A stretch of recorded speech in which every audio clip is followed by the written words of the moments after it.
In this tutorial, I'll go through how I set up a procedural eye in Maya.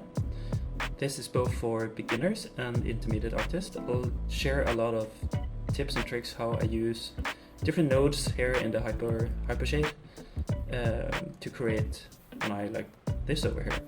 And the whole point with this is that it's simply made out of two basic spheres.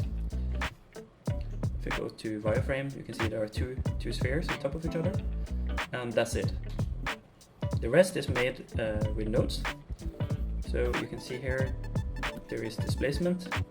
Also, if I hide the eye here, you see it goes in. And I have this main controller here called main ramp, which can change the size of the iris and the pupil. And I'm using Redshift for rendering. I really like to do look development with Redshift. The RPR is so fast, as you can see. So it gives like instant feedback on what you're doing. I can change, for example, the color here. Let's change to something different. So maybe I think it's too saturated, so I can try to adjust the colors a bit.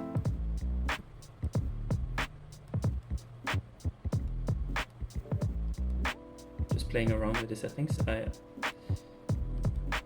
usually just go for something random to see if I can find a nice result.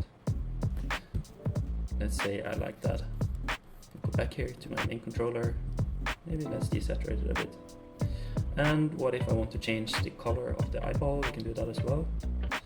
Let's say, I don't know, just playing around here. Something like maybe yellow, greenish. Maybe I want to change this to something warmer. That looks nice. And what if I want to give the whole thing like a blended color on top? It's very easy to do, it's just like in Photoshop. You can add color and set it to try add, for example. Let's see. Try to warm everything up, something like that. Now of course I get a little bit of this color inside the pupil. I could simply make a ramp with a mask, which I show in the tutorial, to make the pupil completely black again.